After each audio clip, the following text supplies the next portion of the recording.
The armor of the queen. My hands pull the leather strap through the buckle. It creaks. Something huffs. Big and loud, I step back. Cream-colored wool. A red flower patch, heavy stitching. It is a bra on a cow. Bulochka exhales. The steam from her nose turns to ice dust in the air. She shifts her weight. 500 kilograms of annoyed queen. I know you want to laugh. Go ahead, I did too, the first time Ebby told me to make this thing. But look at the thermometer. Minus 68 degrees. Look at her udder. See that pink skin peeking out. At this temperature, exposed tissue freezes in 1 minute. 1 minute and it is over. Frozen udders, infection, dead cow, no milk, Nary does not eat, so yes, my cow wears a bra. Bulochka walks to the barn door. I open it. She steps out into the blinding white like she is walking onto a stage. The wind hits her face. She does not even blink. Look at her. She knows she is royalty. This is my daily routine. I wake up on the floor. My back hurts. My neck is stiff like a frozen branch. I do not remember lying down here. I only remember Baron's barking and the rifle and the crack that echoed across the valley. The wolves are gone, but the cold stayed. The cold never gets tired. I try to sit up. My body does not want to move. My muscles are locked. I push myself up anyway. Baron is asleep next to me. His big paws are twitching. He is dreaming. Maybe he is chasing the wolves again. Maybe he is running through summer grass. I hope it is the grass. The fire is almost dead. Just little orange embers glowing in the ash. I grab a stick and poke it. Nothing happens. I add dry bark. I blow on it. My breath makes a tiny flame. I feed it small twigs. One by one, patience. That is what Ebby always says. Fire does not like to be rushed. The wood cracks loud in the silence. It sounds like a gunshot. I flinch. Stop it, Aiya. The wolves are gone. I stand up. My legs feel like wood. I walk to the window. The glass has ice on the inside. Thick white crystals. I scrape them with my fingernail. Through the cleared spot, I can see the thermometer hanging outside. Minus 68 degrees. Colder than yesterday. I stare at the number. My stomach twists. Aiya, Mom's voice comes from the kitchen. get dressed. We need to check the barn. We step out into the white world. The sky is pale blue. The sun is low and weak. It gives light but no warmth. The snow squeaks under our boots. That sound only happens when it is very, very cold. Baron runs ahead to the barn. His tail is up. He is on patrol. Mom and I walk the perimeter. We are looking for damage, for tracks, for anything the wolves left behind.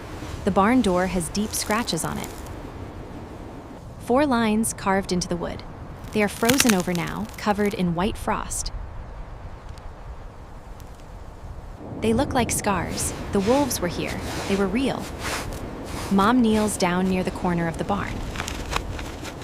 She points. There is a dark stain in the snow. Frozen blood. It is the size of a dinner plate. Baron sniffs it. He whines. His ears go flat. Cover it.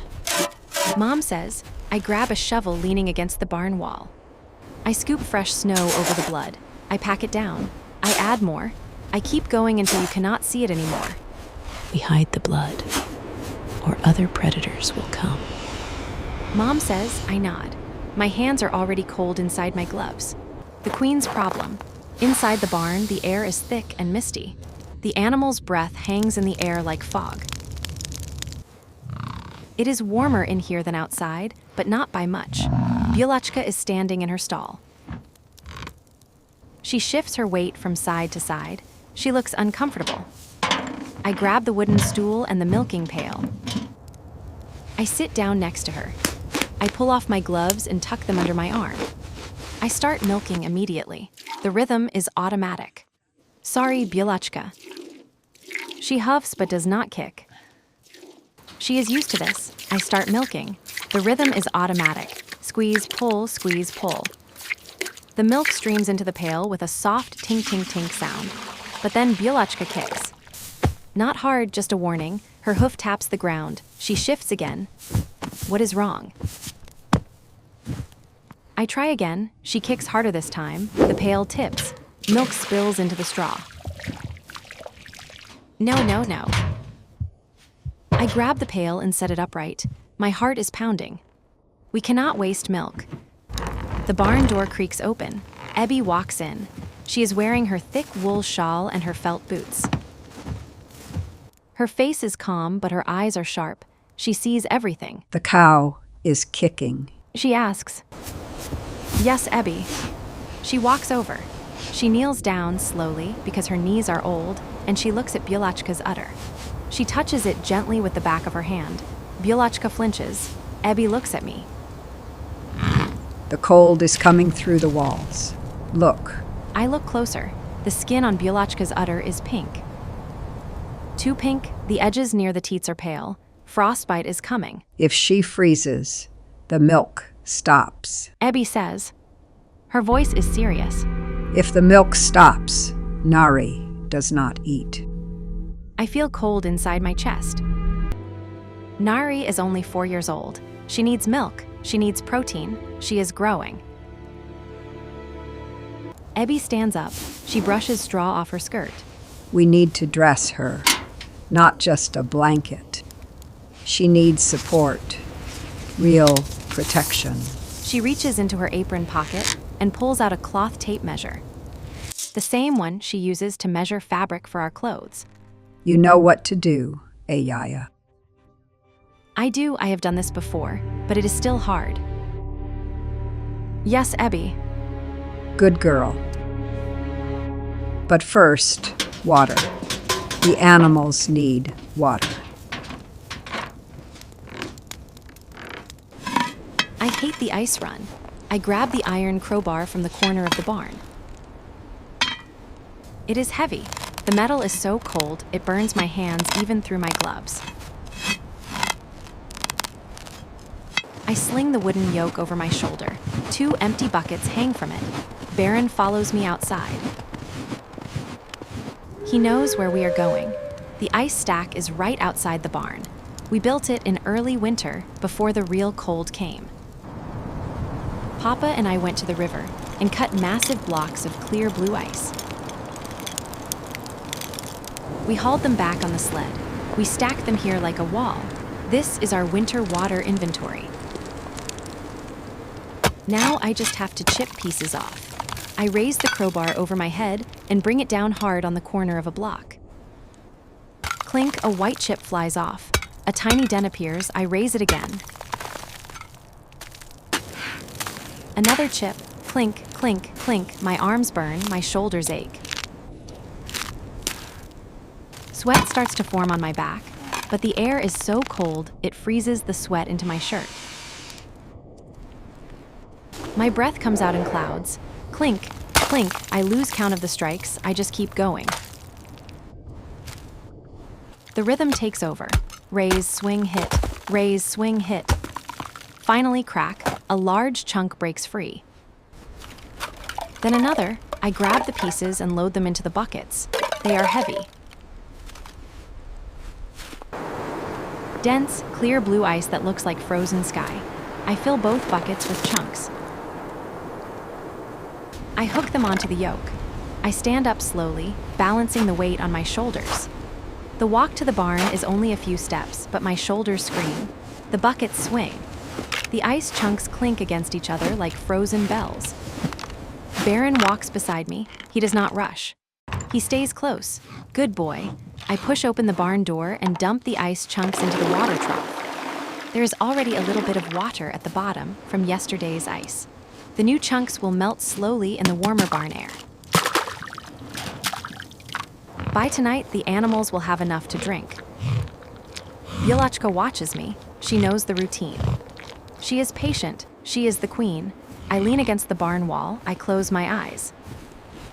One chore done, 100 more to go. Mom appears in the doorway. Aiya, Ebi needs you inside. We are cutting the fabric now. I nod. I do not complain. Complaining does not make the cold go away. I follow Mom back into the house. Ebi is already at the table. Scissors, thread. Wool fabric, the tape measure. Nari is sitting on the floor playing with little car. The puppy is chewing on her doll's arm. Nari giggles. At least someone is happy. Ebi looks at me. Sit, child. We sew now. I almost laugh, but I am too tired. So I just sit and I pick up the needle. Outside, the wind howls. Inside, we work. Selecting the materials. Inside the kitchen, it is warm. The stove is burning hot. The air smells like birch wood and tea. I can feel my fingers again. They are tingling. The cold is leaving my body slowly, like water draining from a bucket. Ebi clears the big wooden table with one sweep of her arm. Bowls and cups clatter to the side. She disappears into the back room. I hear her rummaging. Boxes scraping, fabric rustling. She comes back carrying a huge basket. It is overflowing with old clothes, wool sweaters with holes, felt scraps, a flannel shirt that used to be Papa's. I recognize the blue plaid pattern. He wore it every day until the elbows wore through. Ebi dumps the basket onto the table. The pile is massive. We need the thickest wool, She says. She starts digging through the pile. not the thin stuff, the heavy cable knit, the kind that holds heat. Mom joins us. She pulls out a dark green sweater. This one. Ebi feels it between her fingers. She nods. Good. And this. She tosses a cream-colored one to me. It is huge. It used to belong to Uncle Mikkel before he moved to the city. Nari climbs onto a chair. She is wearing her pink house slippers. Her braids are messy. I help. She announces, "Yes, little potato." I say, "You can help sort the buttons." Ebi has a small tin of buttons. She pours them onto the table. They clink and roll. Nari's eyes go wide. She loves buttons. She starts arranging them by color. Red ones here, brown ones there. She hums while she works. I grab the big scissors from the drawer. They are heavy, old iron. The handles are worn smooth from years of use. I lay the cream sweater flat on the table. I cut off the sleeves carefully. The wool is thick. The scissors make a satisfying crunch sound with each cut. Save the scraps. Ebi says, Nothing is wasted. "Nothing is ever wasted." Mom finds an old flannel scrap. It is soft. Faded red. For the lining, She says. so it does not scratch. Ebi nods. She is already sketching on a piece of paper. Not a real pattern, just rough lines, a triangle shape. Straps, buckles, I watch her hands. They are wrinkled and spotted with age, but they move with confidence. She has made 1,000 things in her life. Coats, blankets, boots. Now she is making a bra for a cow, only in Yakutia. Aiya, pay attention. Ebi says without looking up. You will do this yourself next time. I lean closer. I watch how she marks the fabric, how she measures twice. The chest is wide. She explains. I nod. Neri holds up a big red butts. Very pretty. I say, "We will sew it on the side." For decoration. Nari claps her hands. She is so easy to make happy. Mom pours tea. Hot black tea with a little bit of butter melted in. It is thick and rich. I wrap my hands around the cup. The warmth spreads through my palms. For a moment, it is peaceful. The fire crackles, Nari hums, the scissors cut, the needle waits. This is the safe part of the day. Ebby threads the needle, not regular thread, heavy thread, the kind you use for leather or canvas. It is dark brown and thick as fishing line. She doubles it, knots the end. Tests the strength by pulling hard. Watch. She says. She positions the first piece of wool. The triangular pouch. She folds the edge once, then again, a double fold. This keeps it from fraying. She explains. Then she pushes the needle through. The needle is thick. It does not go easy. Ebby has to push hard. The wool resists, but she is patient. She pulls the thread all the way through. Then another stitch, and another. Punch, pull, punch, pull. The rhythm is steady, hypnotic. Now you. Ebby says. She hands me the needle. I take it. My hands feel clumsy compared to hers. I line up the next stitch. I push. The needle fights me. I push harder. It goes through. I pull the thread tight. Tighter. Ebby says. The wind has small fingers. It will untie loose knots. I pull tighter. My fingers ache. But I keep going. Mom works on the straps. She is braiding long strips of fabric, 3 strands twisted together. She works fast. Her hands move like they are dancing. Braid, cross, pull, braid, cross, pull. When I first came here, Mom says suddenly. I did not know how to sew at all. Nari looks up. Really? Really, Mom says. She smiles a little. I was a city girl. I bought my clothes in stores. I thought sewing was old-fashioned. Ebby snorts. Old-fashioned. In Yakutia, old-fashioned keeps you alive. Mom laughs. I learned that fast. My first winter, my coat ripped, right down the back seam. Ebby made me fix it myself. It took me 4 hours. My stitches were terrible. They were, but you learned. I glance at Mom. She is still braiding. Her hands never stop moving. She learned because she had to, just like I am learning now. I finish one seam. Ebby inspects it.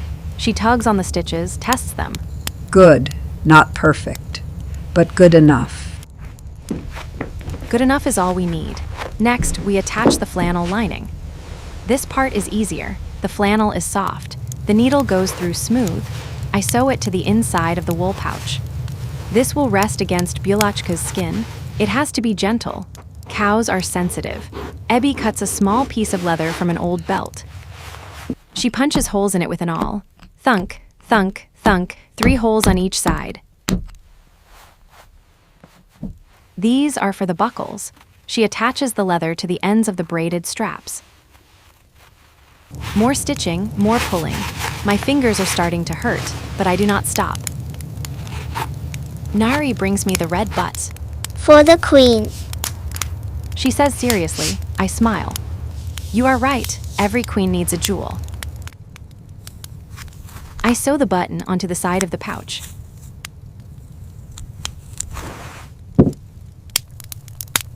Right in the center, it looks ridiculous.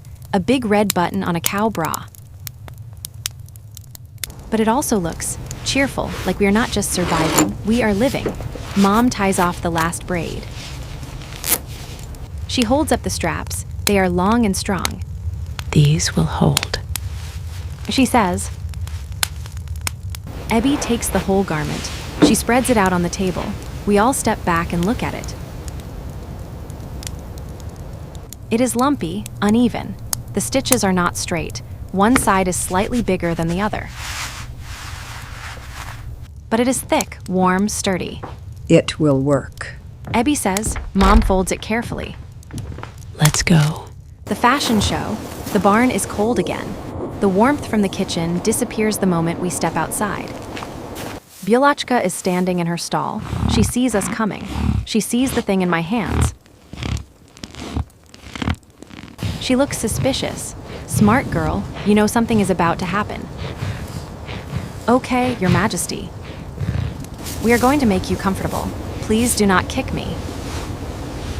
Mom stands on one side. I stand on the other. Ebby watches from the door with her arms crossed. I hold up the bra. See, it is warm. You will like it. Bulochka snorts. She does not look convinced. Just hold still. I drape the pouch under her belly. Mom grabs the straps and pulls them up over Bulochka's back. Bulochka shifts. She moves forward. I have to walk with her. Stop, stop, stop. Hold still. She does not hold still. She takes another step. Her hoof comes down on my foot. Ow, Bulochka, off my foot. She moves, finally. Mom is trying not to laugh. I can see it on her face. Do not laugh at me, help me. I am helping. We try again. This time I move faster. I hold the pouch in place while Mom pulls the straps tight over Bulochka's back. She loops them through the buckle and pulls. The straps hold. The pouch settles into place. The wool covers her udder completely. The flannel lining sits soft against her skin. Bulochka stops moving. She stands very still. Then she lets out a long, deep breath, a satisfied breath. Like she just got into a warm bed after a long day. She likes it.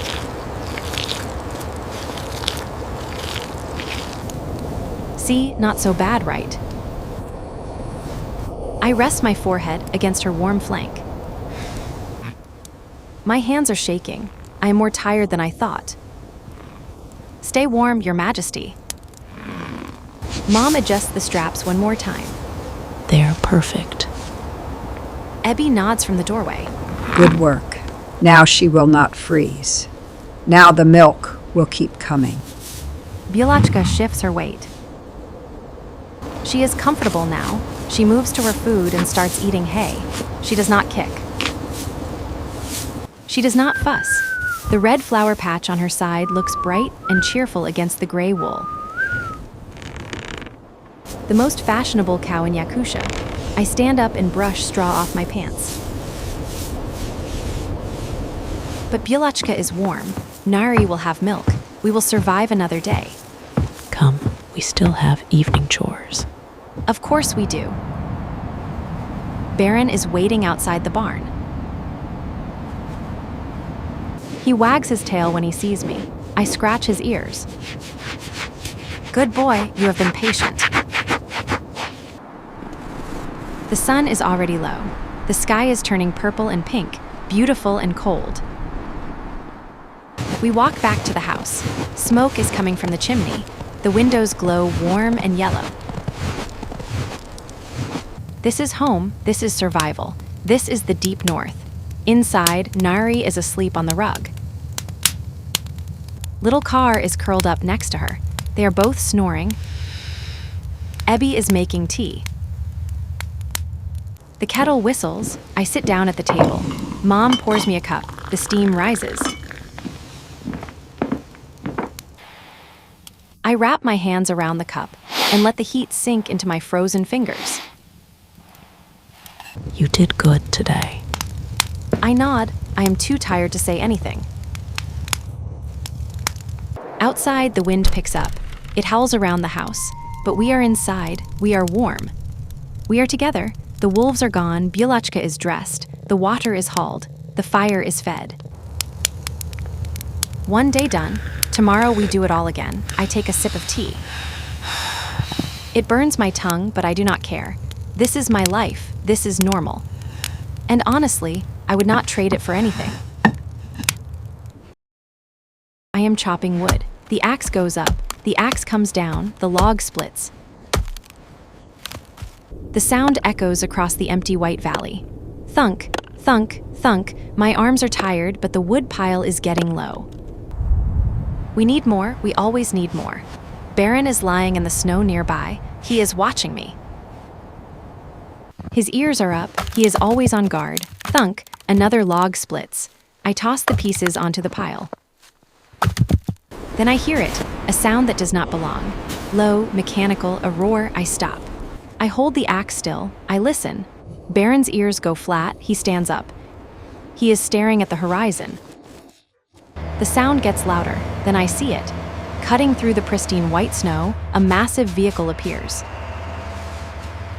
6 giant wheels, balloon tires as tall as me. Metal body painted bright orange. It looks like a spaceship. A TREKOL. Only one person in this valley has a machine like that. Victor. The vehicle rolls up to our fence and stops. The engine is so loud it makes my teeth vibrate. Then it shuts off. The silence that follows feels strange. The door opens. Victor steps out. He is wearing expensive gear, modern synthetic stuff, Gore-Tex, shiny black boots, a fur-lined hood that probably cost more than our entire winter supply of flour.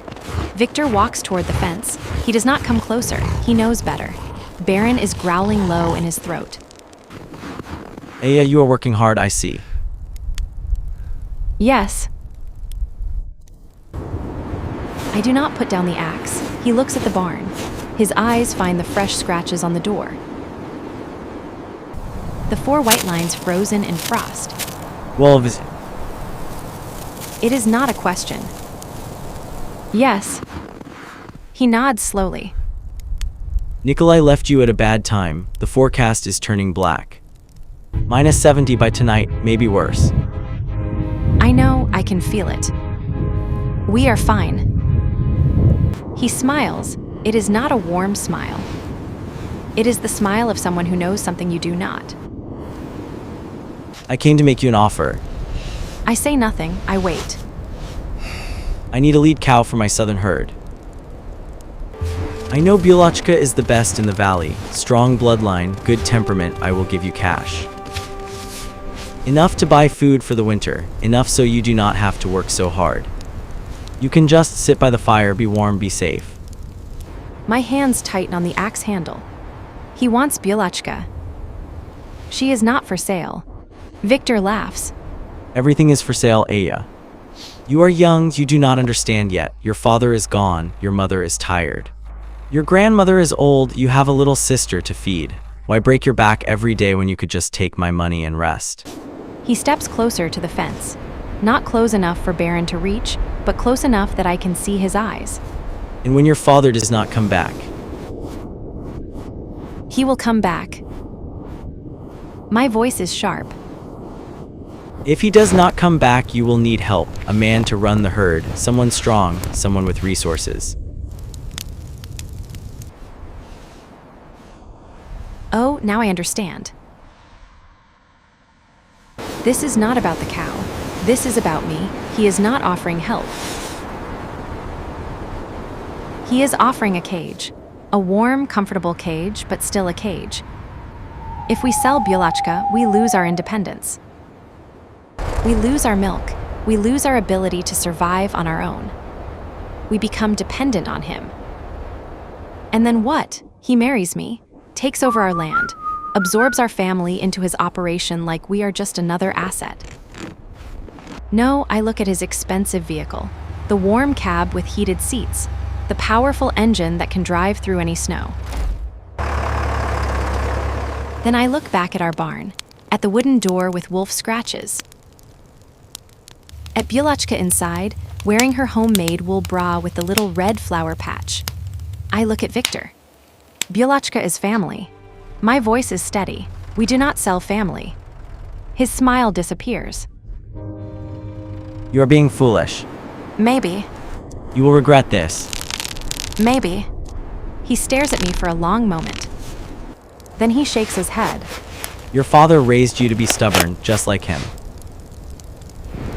Stubborn and proud, pride does not keep you warm, Aiya. No, but it keeps me free. Victor's jaw tightens. He turns and walks back to his vehicle. He climbs in. The engine roars to life. He does not say goodbye. The TREKOL turns around, its giant tires churning up snow.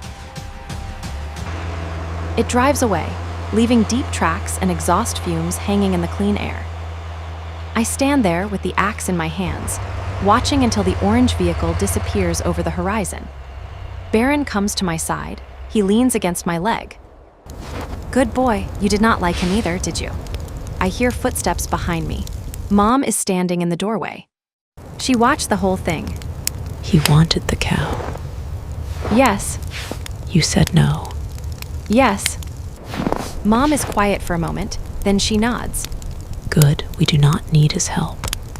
We have each other. She goes back inside.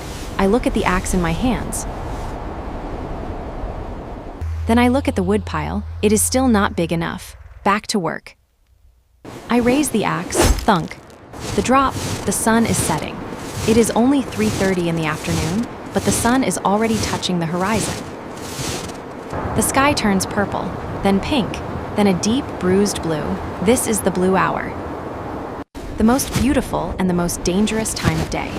I am bringing in the last of the wood. My arms are shaking. I have been chopping for 2 hours.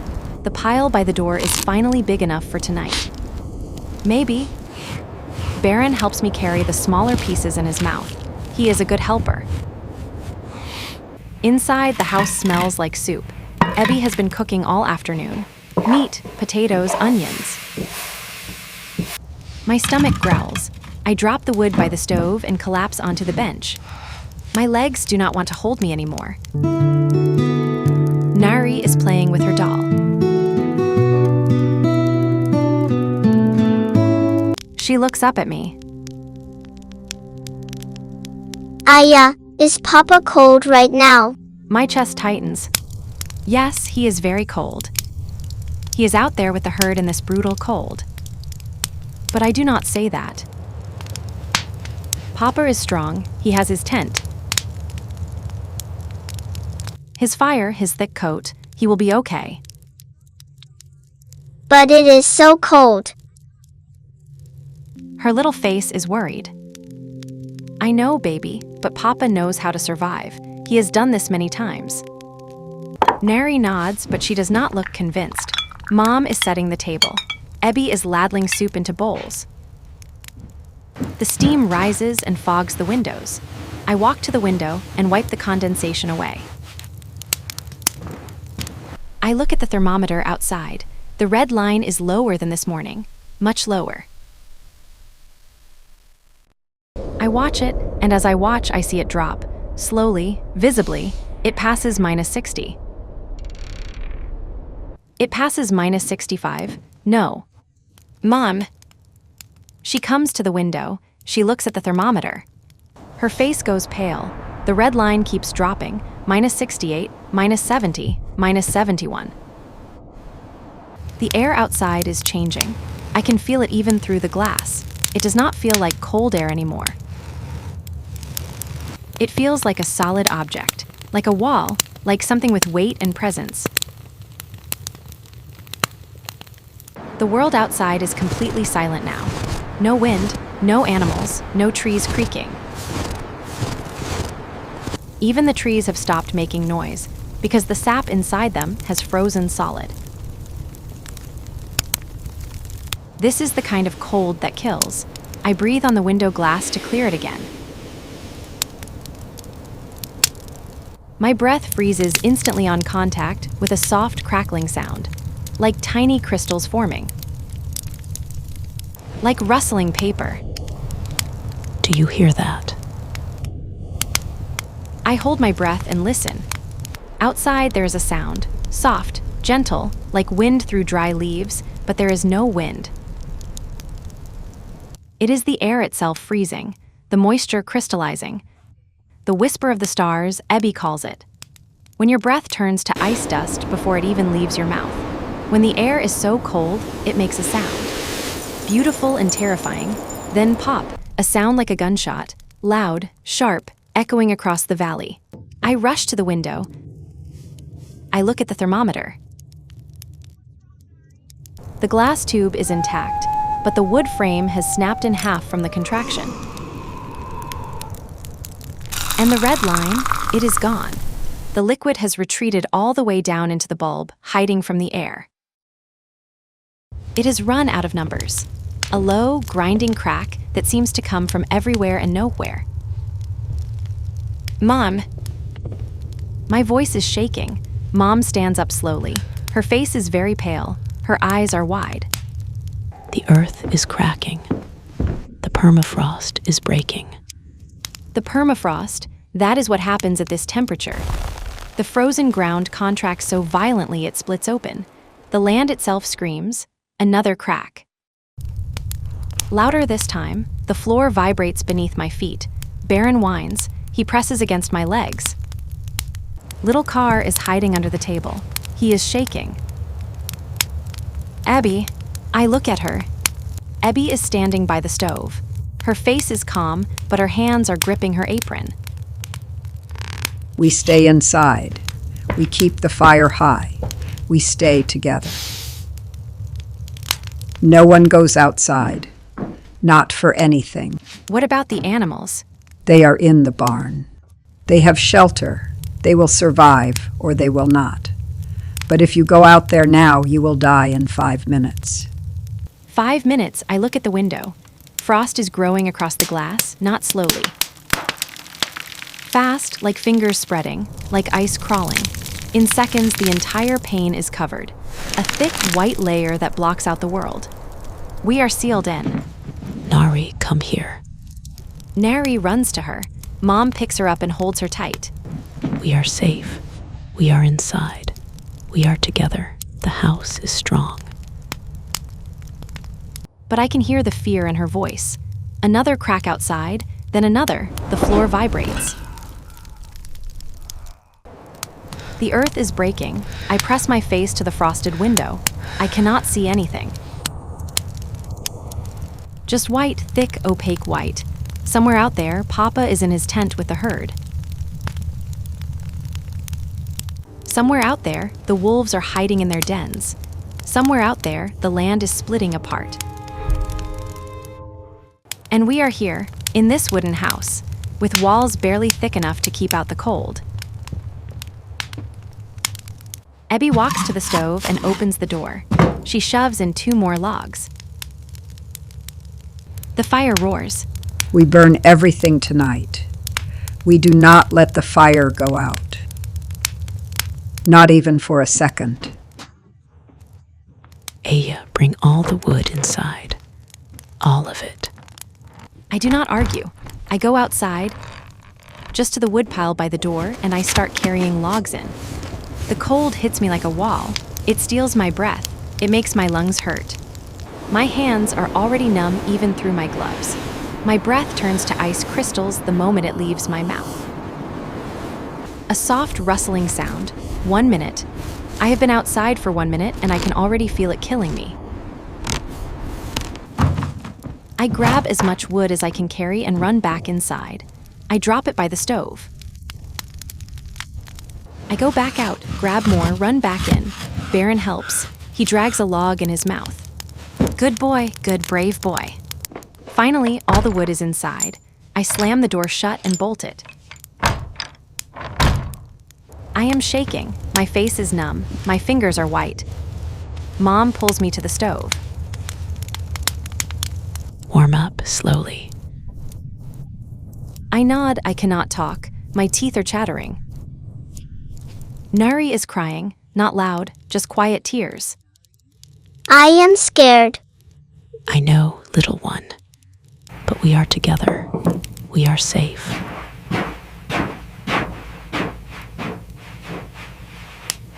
We sit at the table. We eat in silence. The soup is hot and good, but I barely taste it.